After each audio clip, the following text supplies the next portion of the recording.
The transport vessel descended through the upper atmosphere of Xylos, the administrative heart of the Galactic Alliance. Kaelin stood at the viewport, watching the alien city spread beneath her like a wound in the earth. Spires of phosphorescent alloy pierced the clouds. Skylanes filled with vessels of every conceivable design moved in geometric patterns that would have made no sense to a human eye. She pressed her palm against the cold glass and felt the vibration of atmospheric entry rumble through her bones. She was the first human to set foot on Alliance soil, the first to enroll in their military academy, the first to represent a species that had been classified as a Deathworld for the better part of 3 centuries. The classification had never been a compliment. Behind her, 2 taxi officers whispered to each other in their native tongue. Their gill slits fluttered with each exhale.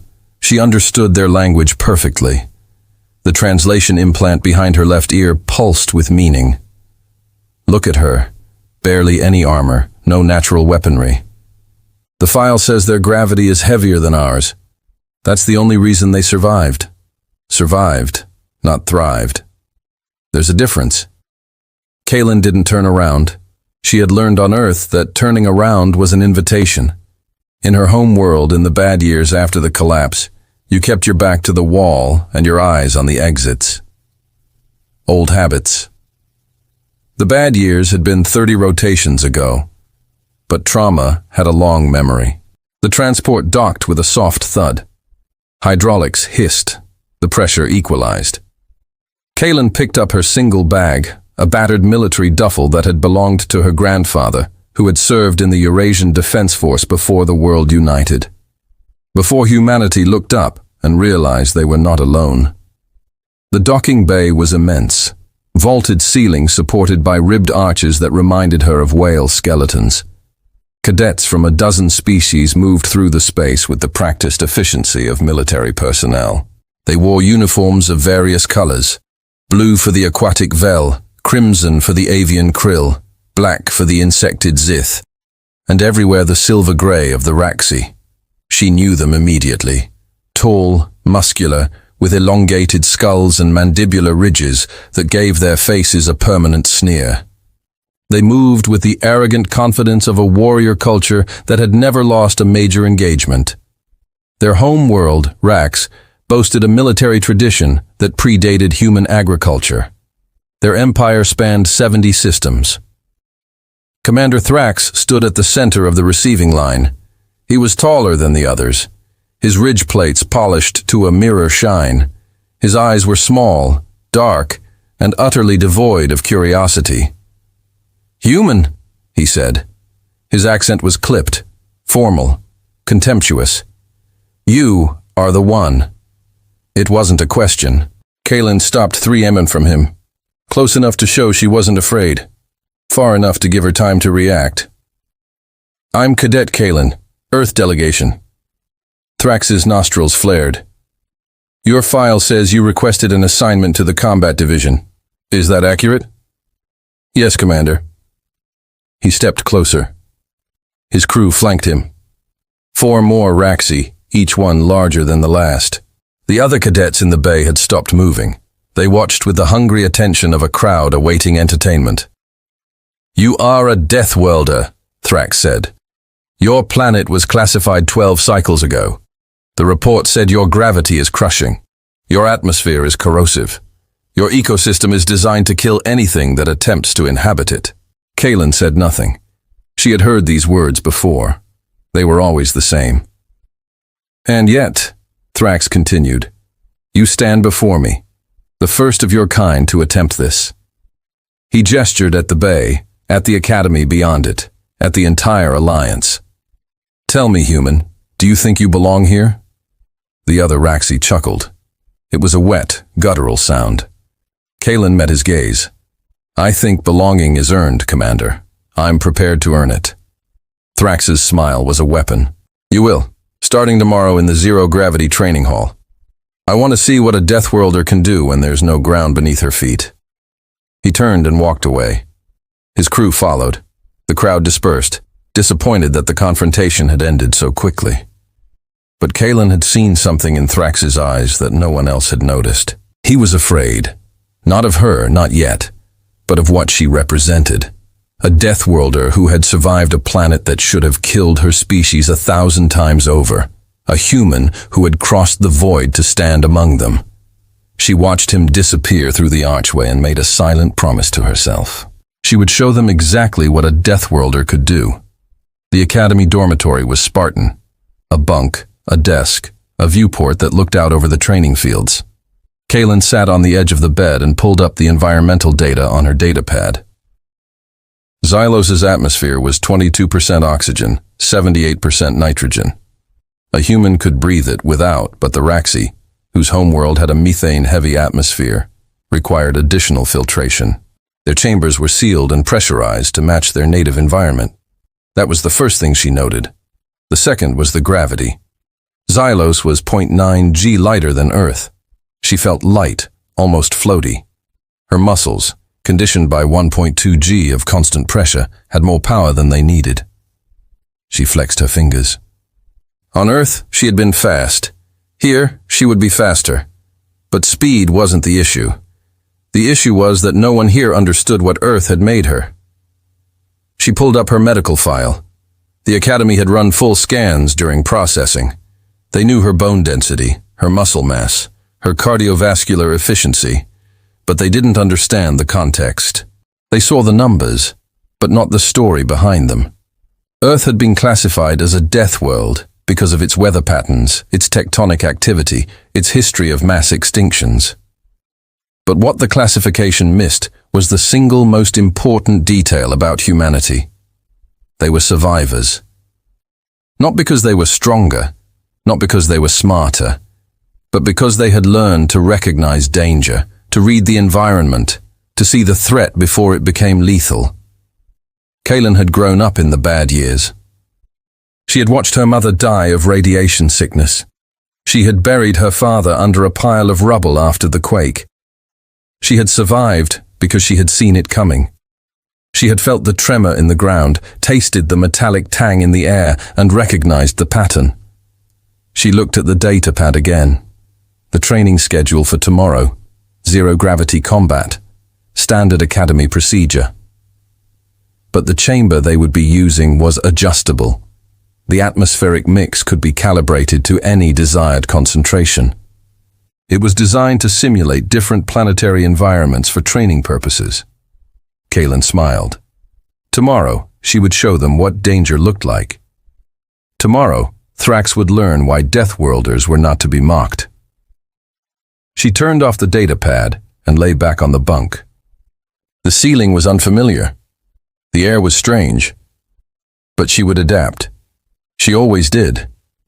In the distance, through the viewport, she could see the training spires rising against the alien sky.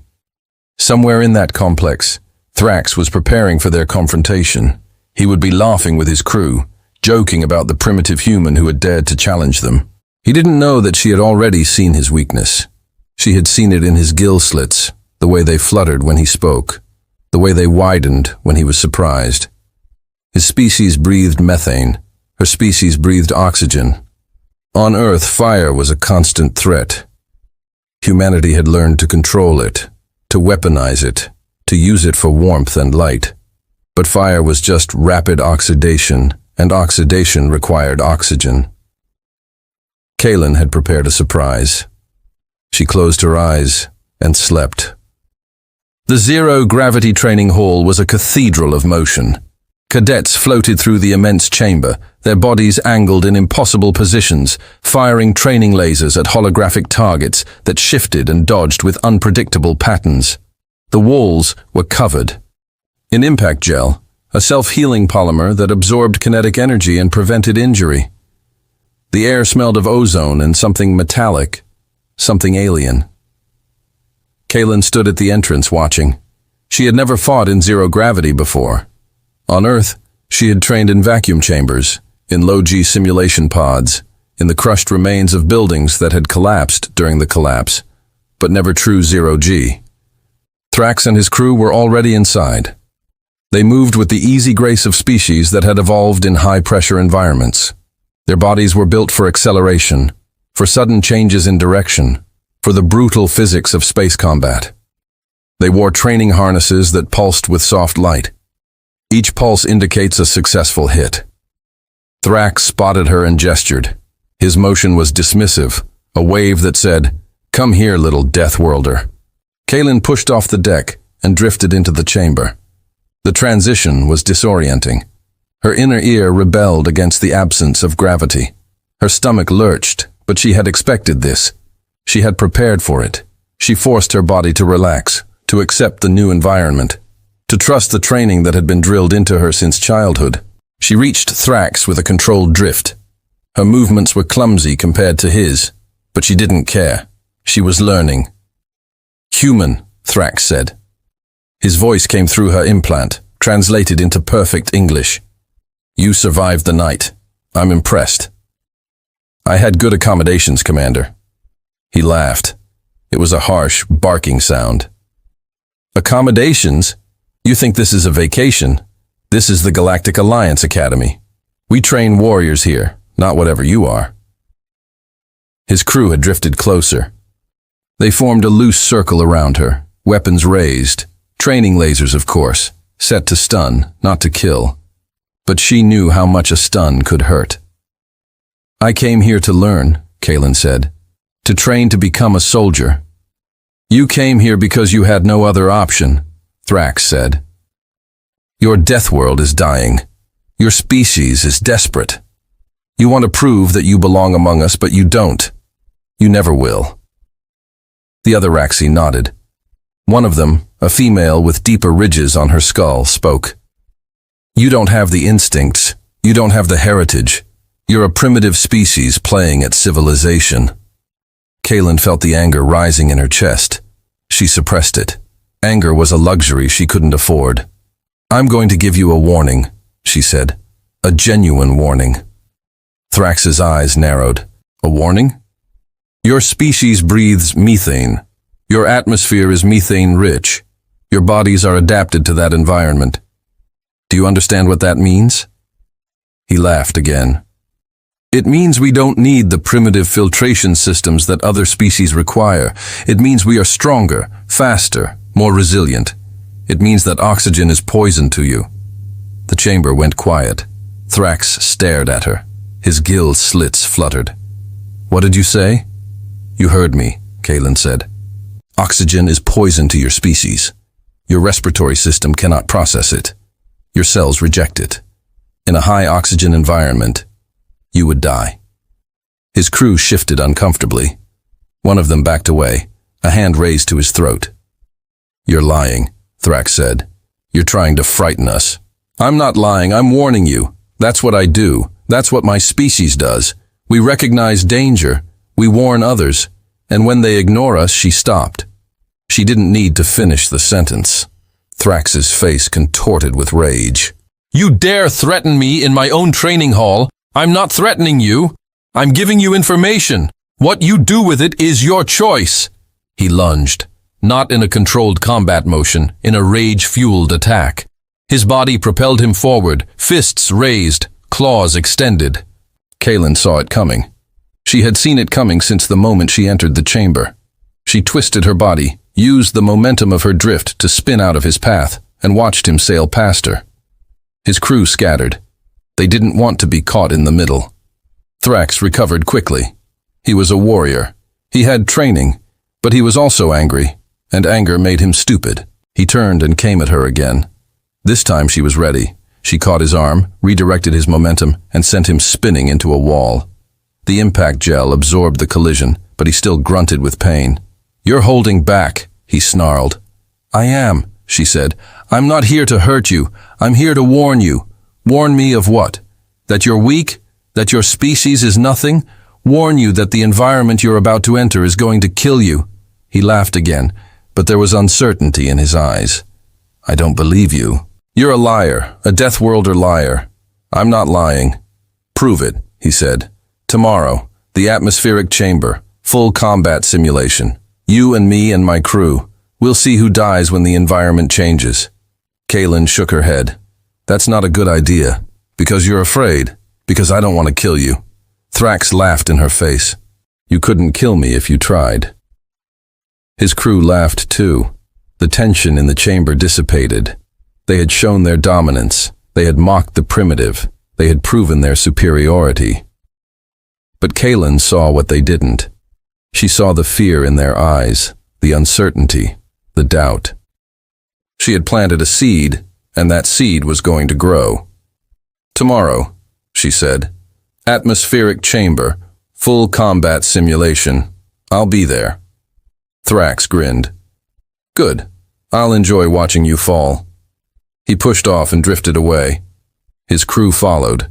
They laughed as they went, but it was forced, hollow. Kaylin floated alone in the center of the chamber.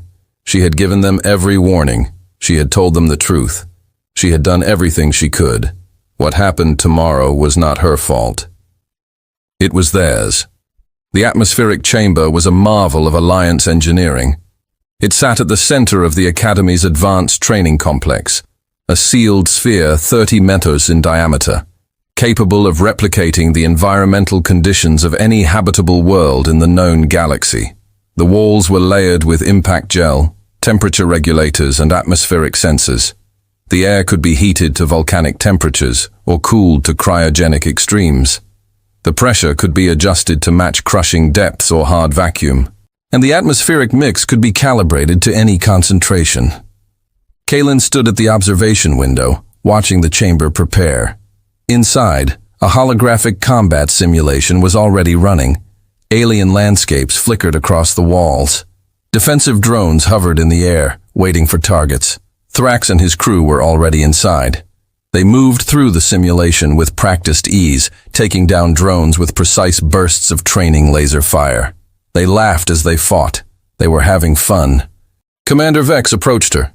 He was Viridian, a species of ancient, long-lived beings who served as the Academy's senior instructors.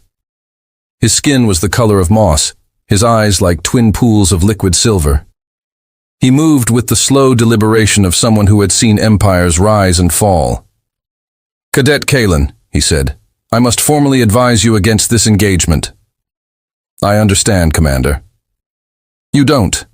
Thrax is a decorated warrior. His crew has served in the border wars. They are not cadets. They are veterans on a training rotation. They have real combat experience. So do I." Vex studied. "You have killed. In defense of my home, in survival situations.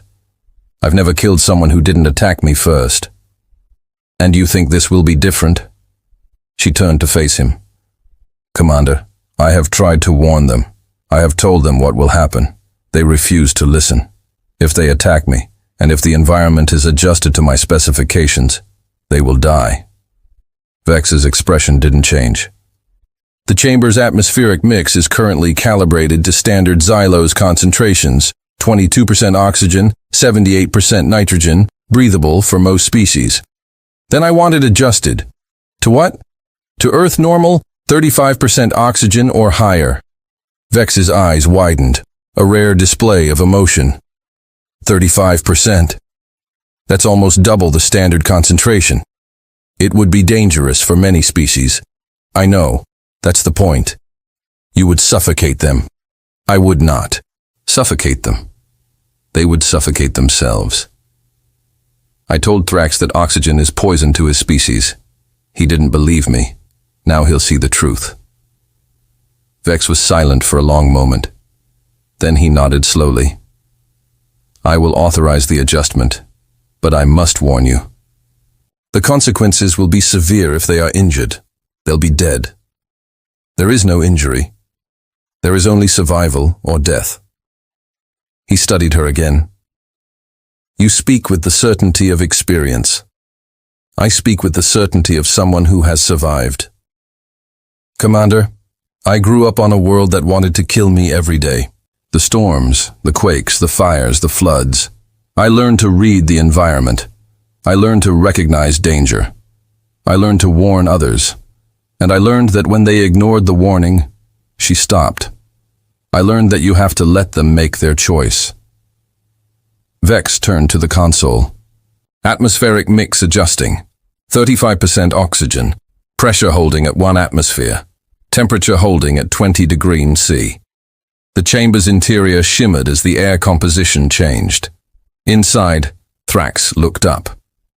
He must have noticed something, a change in the air pressure, a shift in the lighting. He frowned. His gill slits fluttered. Then he saw her through the window. He smiled.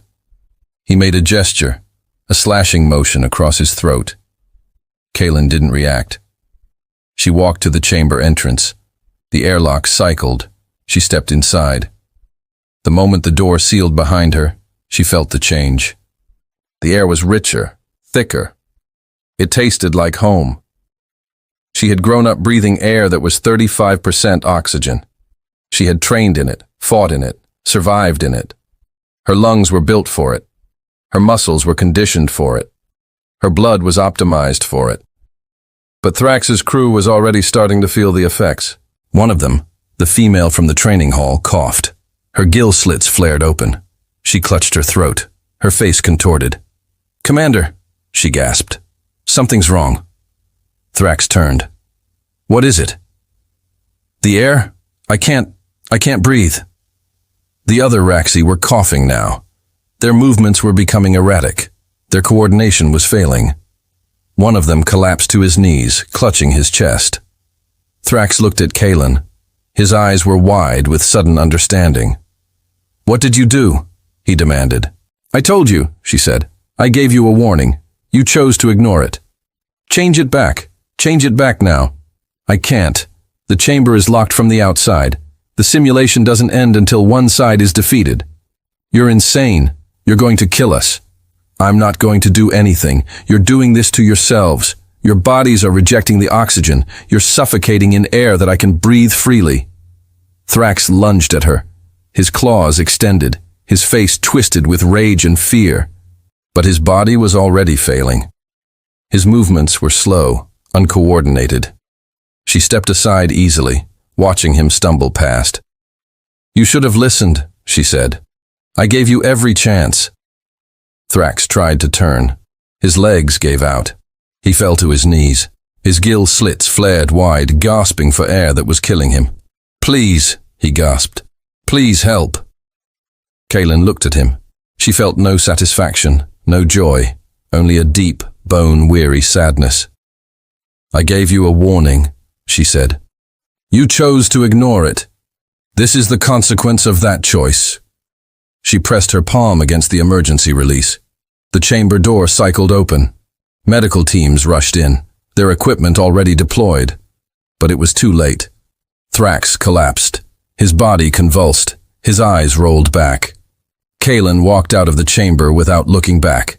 Behind her she heard the medical teams working frantically, heard the beep of equipment, heard the frantic voices calling for assistance, and then she heard the flatline tone. Commander Thrax was dead. The detention cell was small, quiet, and entirely comfortable. Kaelin sat on the bunk and stared at the wall. The lighting was soft, adjusted to human comfort levels. The air was Earth normal. The temperature was warm. They were treating her well. That meant they were afraid. The door opened. Commander Vex entered. His face was unreadable. "Cadet Kaelin," he said. "The investigation is complete." She stood. "I'm ready." "It's not that simple." He sat across from her. "Thrax is dead. His crew is hospitalized. 3 of them are in critical condition. The medical teams were able to save them, but they will bear permanent damage to their respiratory systems." "I gave him every warning." "I know. I reviewed the footage, the training hall incident, the conversation in the chamber, the simulated combat. You did everything you could to prevent this outcome. And yet, here I am. Here you are." Vex leaned forward. "The Galactic Alliance has never encountered a species like yours. We've classified your world as a Deathworld, a label we've used for centuries to denote planets with dangerous environmental conditions. But we never fully understood what that label meant. And now you do. Now I do." He pulled out a data pad. "I've read your file, your medical records, your combat history, your psychological evaluations. Do you know what they say?" "I can guess. They say that you're a survivor, that you've endured conditions that would have broken most species, that you've seen more death in your short life than most of my cadets will see in their entire careers, and they say that you are not a killer. Not by nature, not by choice. I didn't want to kill him. I know. That's what makes this so difficult. What happens now? Vex set down the datapad. The Alliance military has issued a formal directive. All species that breathe methane or ammonia are required to wear full environmental seals when entering human-designated spaces. The Academy's atmospheric regulations are being revised. Your presence here has changed everything. That's not an answer. The answer is that you're being released. The investigation concluded that Thrax's death was an accident, a training incident. No charges will be filed. Kaelin stared at him. Accident. Officially, yes. Vex's eyes met hers. Unofficially, the Alliance understands what happened. They understand that you gave him a warning. They understand that he chose to ignore it. They understand that you did not attack him. You simply let the environment do what it does. Is that supposed to make me feel better? Does it? She shook her head. No, it doesn't. He's still dead. I still killed him. You didn't kill him, Cadet. His arrogance killed him. His refusal to listen. His belief that he was superior to a Deathworlder. Vex stood. You are being released because the Alliance needs you. Not as a scapegoat, but as a symbol. A warning to those who would ignore the dangers of an unknown world. I don't want to be a symbol. Too late. You already are. He walked to the door and paused. You have another day of training at the Academy. After that, you're being reassigned. Deep Space Patrol. The border worlds. You'll be seeing the kind of action that most cadets only dream about. Commander? Yes. You said the Alliance understands what happened. Do you understand? Vex turned. His silver eyes studied her. I understand that your species survived. That you evolved on a world that should have killed you. That you learned to recognize danger and respond to it. That's what I understand. He left. Kaelin sat in the quiet cell and closed her eyes. She had survived again. She had adapted. She had done what she had to do. But she couldn't shake the image of Thrax's face, the fear in his eyes, the desperate plea for help. She had given him every warning, and he had ignored them all. Now he was dead, and she was the symbol of something she had never wanted to become. The door opened again. A guard entered. Cadet Kaelin, you're free to go. She stood and walked out. The Academy was quiet. The corridors were empty. The other cadets must have been in training or in their quarters or anywhere else where they wouldn't have to face her. She walked to her dormitory and closed the door behind her. The viewport showed the same alien sky, the same training spires, the same city. But everything was different now. Everything. The assembly hall was filled to capacity.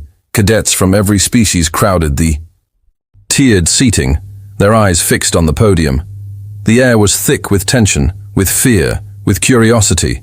The whispers had been constant since Thrax's death, a low hum of speculation and dread. Kaelin stood in the wings, waiting. Commander Vex would introduce her. He would speak about the training incident. He would explain the new regulations, and then she would step forward and face the crowd. She had prepared a statement. The Alliance Legal Council had drafted it. It was careful, measured, diplomatic. But she had thrown it away. She would speak the truth. That was what she had always done. That was what had saved her life more times than she could count. Vex stepped to the podium. The assembly fell silent. Cadets, he said, his voice echoing through the hall. You have all heard about the incident in the atmospheric chamber. You have all formed your own opinions. You have all been told various versions of the truth. He paused. The silence stretched. Commander Thrax is dead. His crew is hospitalized, and the cadet who was present during that incident is about to speak to you. He gestured. Kaelin stepped onto the stage. The crowd stared at her. She could see the fear in their eyes, the confusion, the hatred. She stepped to the podium and looked out at them. Before I begin, she said, I want to address something that has been circulating through the Academy. The rumor that I killed Commander Thrax intentionally. The rumor that I set a trap. The rumor that I am a predator in the guise of a cadet. Silence. Those rumors are false. I did not kill Commander Thrax. I did not set a trap, and I am not a predator. She let the words sink in. Thrax challenged me. He wanted to prove that my species was weak. He wanted to humiliate me. I warned him that the environment would be dangerous to him. I warned him twice. The first time in the zero-gravity training hall. The second time in the chamber, just before the simulation began. She looked at the front row. A Raxi cadet was glaring at her. His gill slits were fluttering with anger. I know what you're thinking, she said.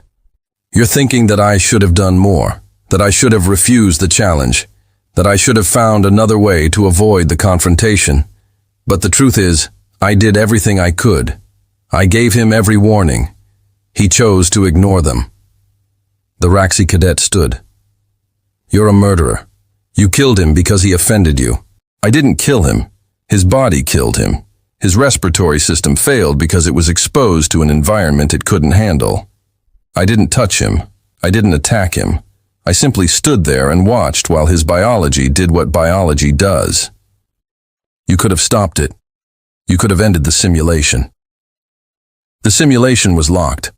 I couldn't end it from the inside. I pressed the emergency release as soon as I could.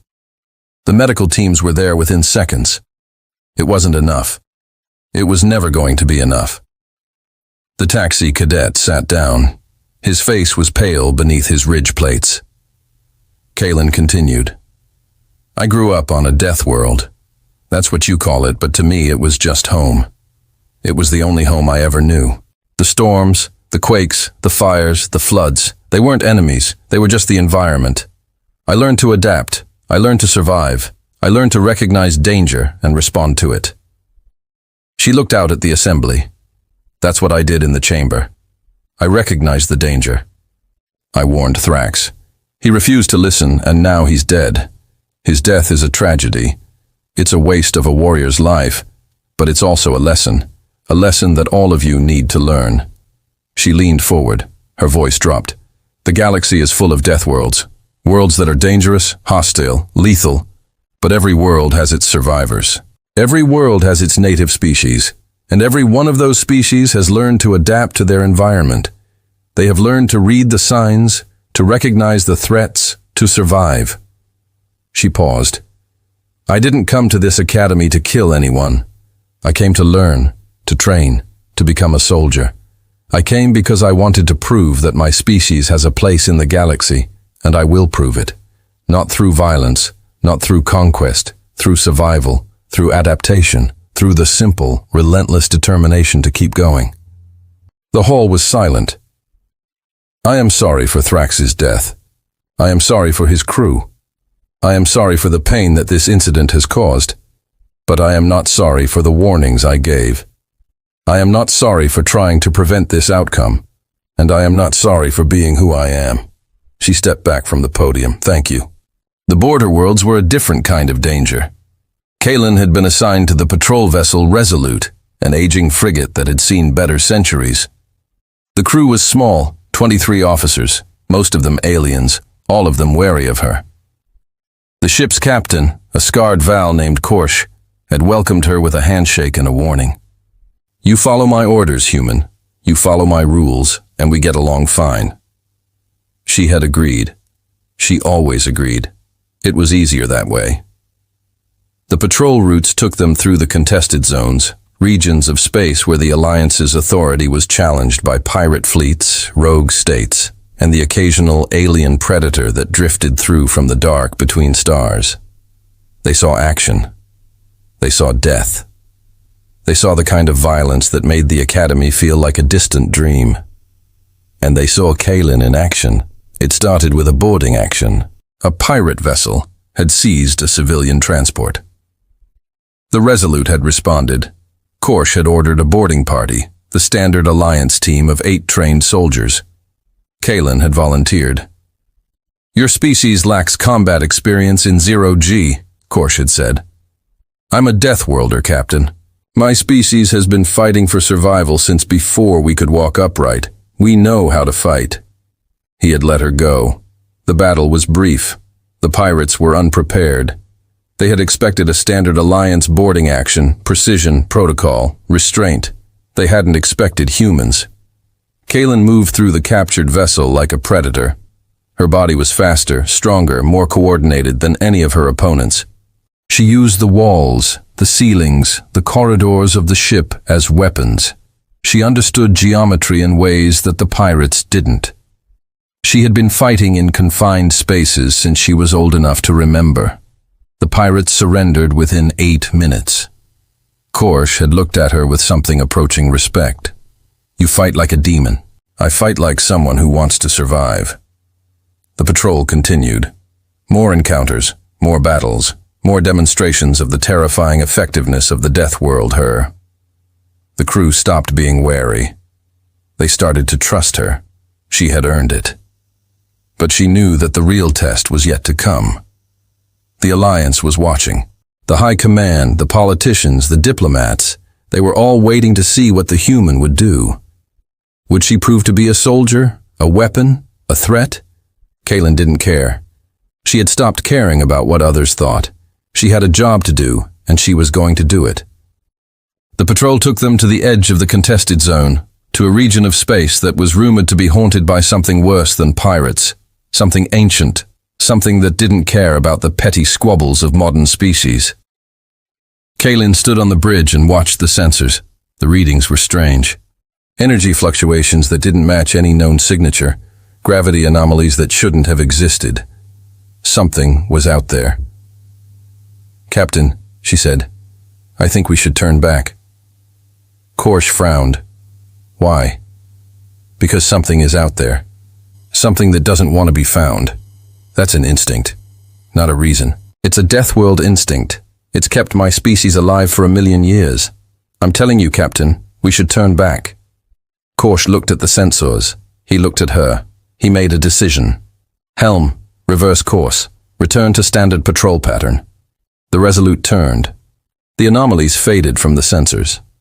Kaylin let out a breath she didn't know she had been holding. Thank you, Captain. Don't thank me. Thank your instincts. They're better than my sensors. She nodded. She had saved the ship. She had saved the crew. And she had done it by recognizing danger. But she knew that not everyone would listen. Not everyone would heed the warnings. And that was the tragedy of the galaxy. The universe was full of Deathworlders, and the ones who didn't recognize the danger were the ones who died. The report arrived 6 days after the Resolute returned to Xylos.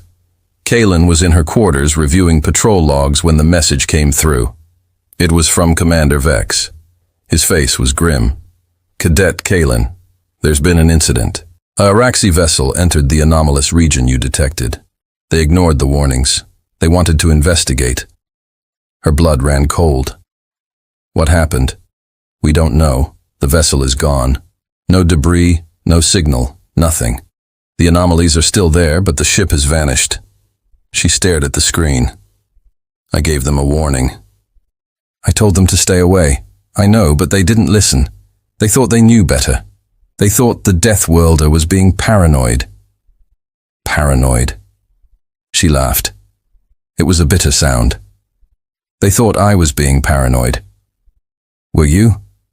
Kaylin was silent for a moment. I don't know. I detected something. Something dangerous. I didn't know what it was, but I knew it was dangerous. That's what Deathworlders do. We recognize danger even when we don't understand it. Vex nodded slowly. The Alliance wants to send an expedition. They want to find out what happened. Don't tell them not to. Whatever is out there, it doesn't want to be found. It's a trap. A Deathworld trap. The galaxy is full of them. The Alliance doesn't believe in traps.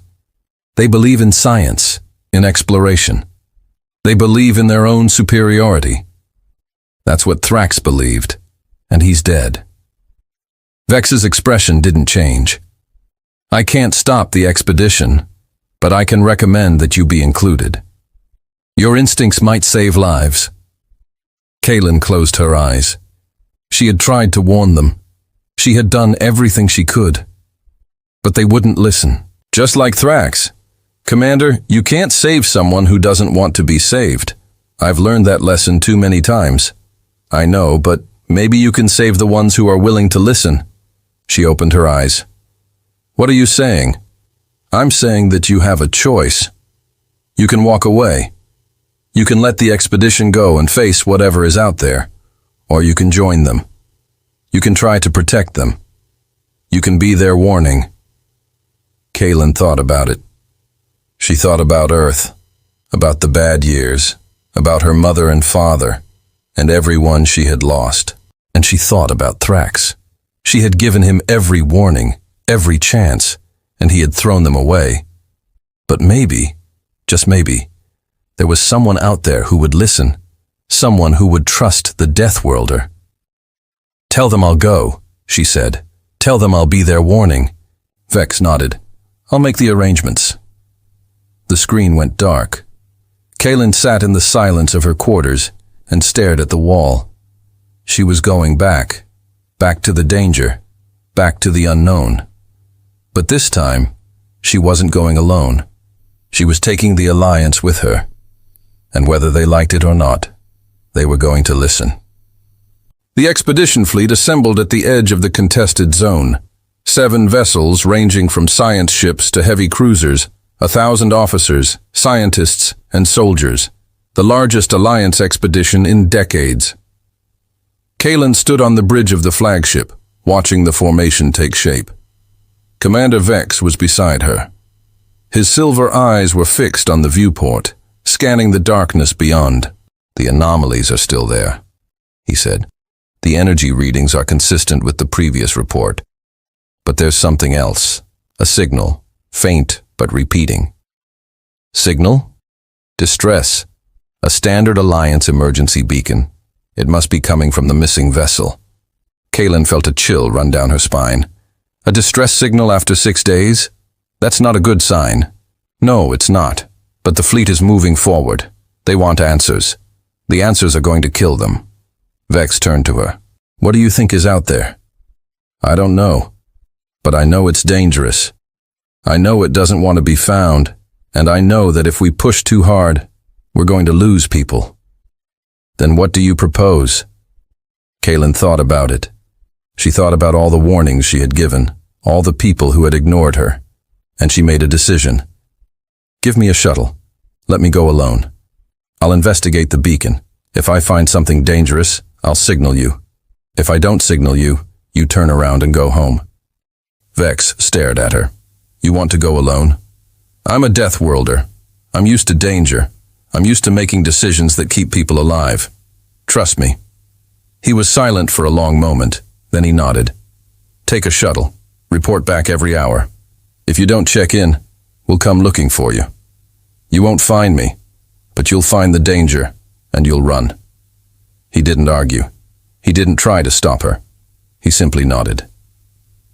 Kaylin walked to the shuttle bay. The vessel was small, a single pilot craft designed for short-range reconnaissance.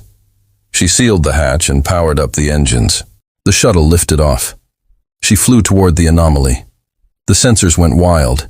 Energy readings off the scale. Gravity fluctuations that made her stomach lurch. Something was out there. And then she saw it. A massive structure, ancient, dark, floating in the void like a forgotten tomb.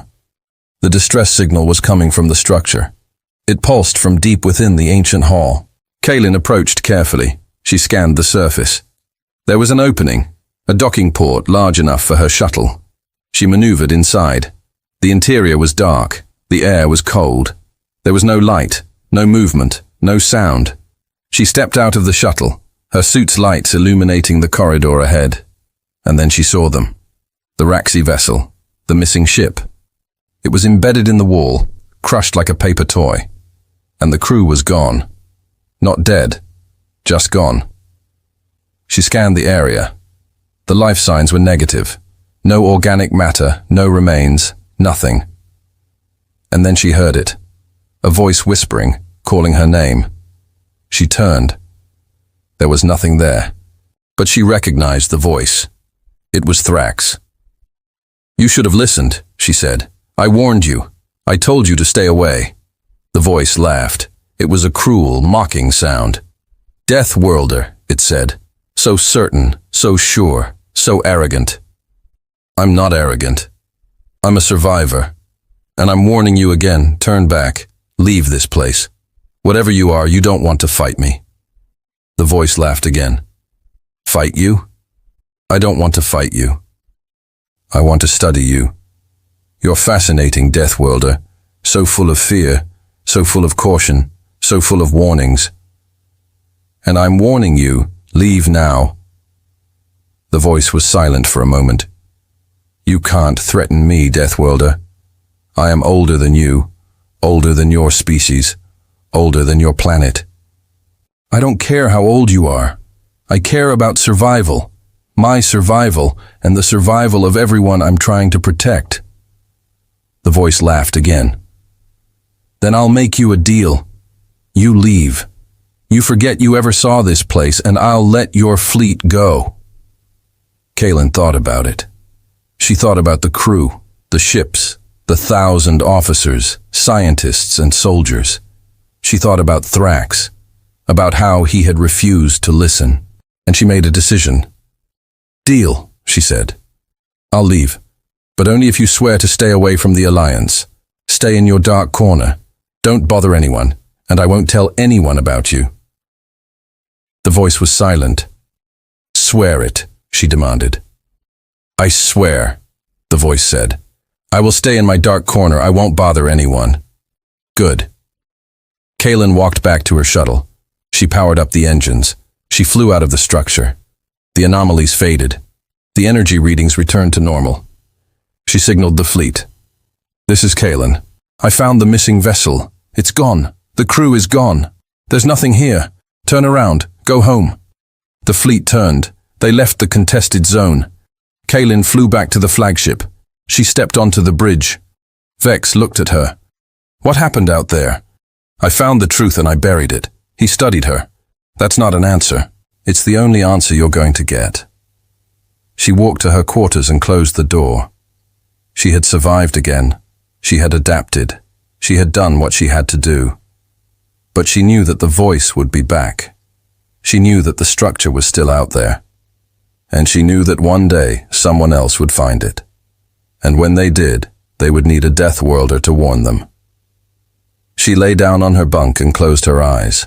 The galaxy was full of dangers, full of death worlds, full of things that wanted to kill you.